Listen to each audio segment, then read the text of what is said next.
Join us as we discover one of the ancient secrets of the Cotswolds, 3 stone monuments that are steeped in folklore and legend.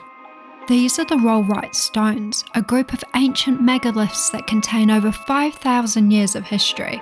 They were amongst some of the very first ancient monuments to be protected and are known by many as the Stonehenge of the Cotswolds. But why were they placed here and by who or what?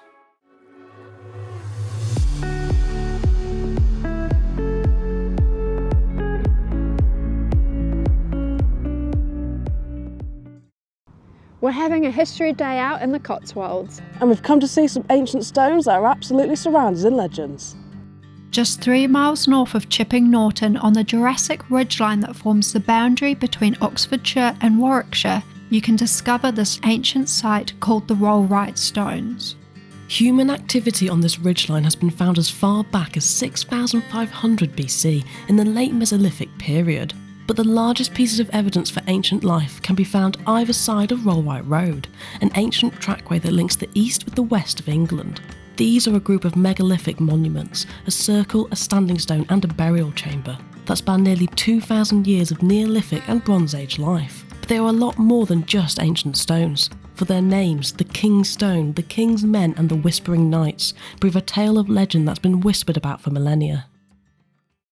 Laybys provide limited parking spaces for visitors, with kissing gates on either side of the road leading you into the lure of the stones. They are looked after by the Rollright Trust, who request a small donation of just £2 per visitor to help preserve and manage the site. All of the stones are also linked by a network of public footpaths and rights of way if you wanted to take a more pilgrim's route to the monuments. It's claimed that these ancient stones weren't arranged by hand. Instead, they were created by a witch, one who tricked a king and his army into stone. The legend goes that an Iron Age king and his army were travelling through the land. Near the top of this ridgeline they bumped into a witch who had this proposition for the king. 7 long strides shall thou take, and if Long Compton thou canst see, King of England thou shalt be. Clouded by arrogance, the king strode forward, taking his 7 steps to the throne. But on his 7th step, just before Long Compton came into sight, a long mound rose up before him, blocking his view and sealing his fate.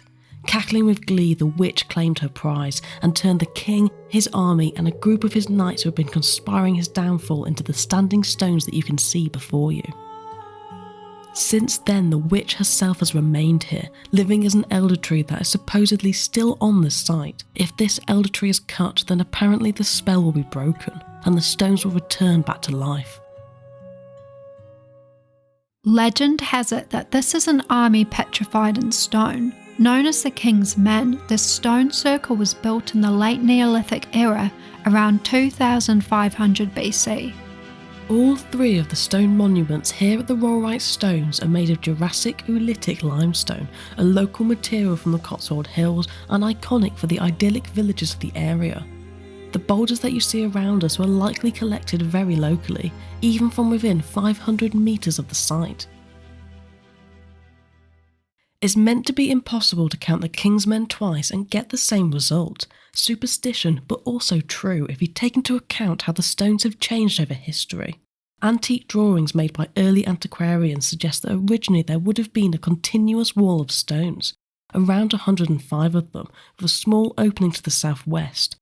Today, only around 70 of these remain, with obvious gaps. You see, until the first Ancient Monuments Act in 1882, sites like these weren't protected, which unfortunately led to some stones' removal over the centuries. In fact, when the stones were included as one of the first protected ancient sites, some of the fallen stones were replaced, making today's irregular circle inaccurate to the perfect circle it would have been originally.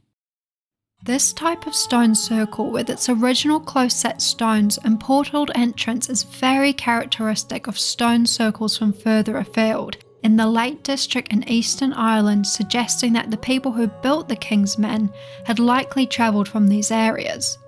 It would have been built to hold ceremonies, an important gathering place possibly linked to a solstice and some form of worship. Stone circles have been captivating us since they were invented, and whilst we may never know fully the original function of Britain's stone circles, we do know that they have been important for generations to come, their locations reused as gathering and meeting places even by civilisations that are far from their creators. Here at the Rollright Stones, the site was used continuously until the Iron Age and visited by both the Romans and Saxons. As time stretched, stories soon began and tales were woven, creating a legend of the stones, one that lives on right up till present day. The legend of the Rollright Stones has been talked about for as long as memory itself, and it's a tale of great power. During the 18th century, when there was a greater interest taken in antiquary and ancient monuments, one of the founders of field archaeology who actually pioneered the investigation of Stonehenge, Lincolnshire-born William Stukeley, notes this in his writings about the Rollright Stones. This story the country people for some miles around are very fond of, and take it very ill if anyone doubts of it. Nay, they are in danger of being stoned for their unbelief.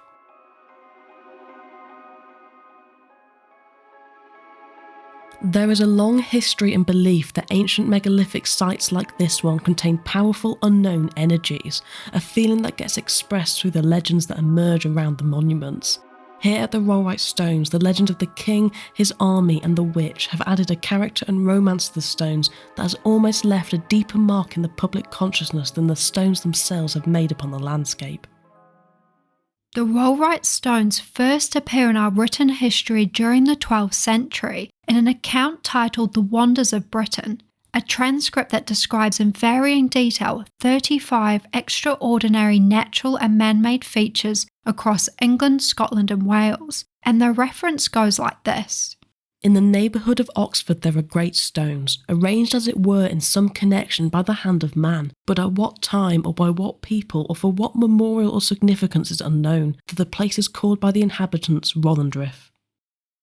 They pop up again in William Camden's Britannia of 1586, a rather innovative volume of antiquarian work that looked into pre-Roman Britain, but are attributed incorrectly as a victory monument erected by the Danes. Then the Victorian Edwardian period rolls around and public interest in antiquarianism explodes. The Rollright Stones are visited more than ever before and even appear in a 1907 tourist guide where they are described as the Stonehenge of Oxfordshire.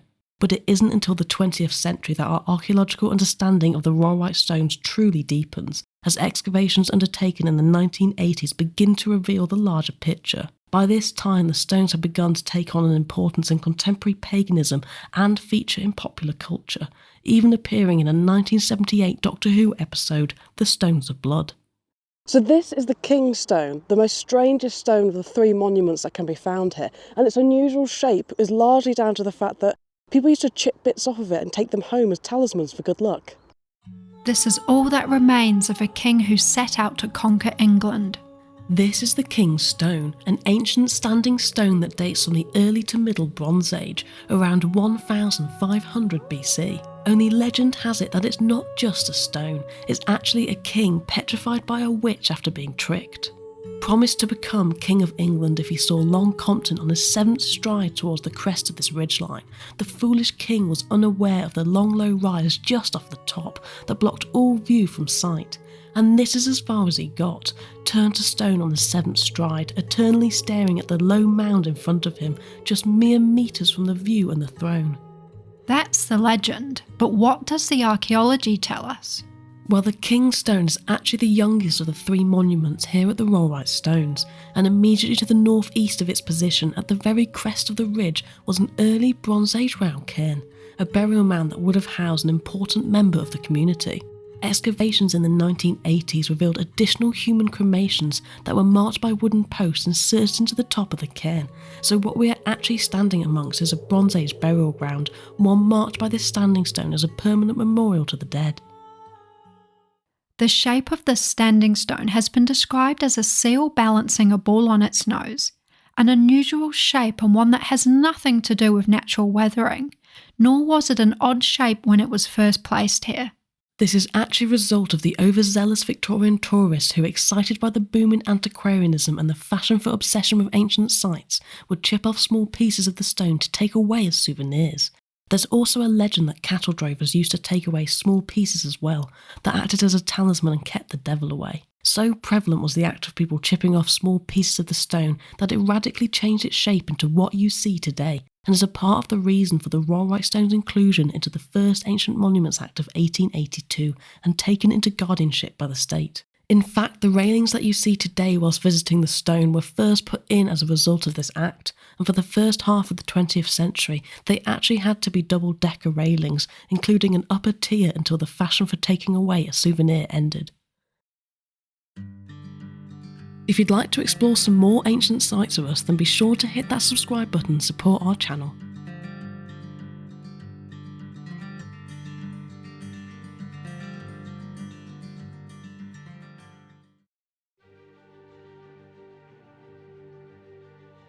Do these stones look like they are keeping a secret to you? Known as the Whispering Knights, legend has it that these standing stones are a group of devious knights plotting their treason against a king and his army, before being turned to stone by the trickery of a witch. What we do know is that dating around 3800 BC, this is likely one of the earliest funerary monuments in Britain. Built as an impressive freestanding early Neolithic burial chamber, the large fallen stone here would have originally been a capstone, creating a giant doorway that faced down the hill and contained the bones of several important individuals. This type of stone structure is known as a portal dolmen, and it has been estimated that it would have taken over 60 people to build. These are some of the largest stones that were used in the construction of the Rollright stones, and at one point, prior to their protection under the Ancient Monuments Act, it was decided by a farmer that one of the Whispering Knights would be perfect as a bridge for his cattle. This proved an almighty task, taking several horses to drag it downhill to the stream, and then, every morning over 3 days, the stone was found moved to the bank of the stream, as if it had been clawing its way back up the hill. Fearing what they had done, the stone was returned to its original position, only what had been a difficult, almost impossible task requiring the might of several horses to drag downhill only took one horse to return it uphill.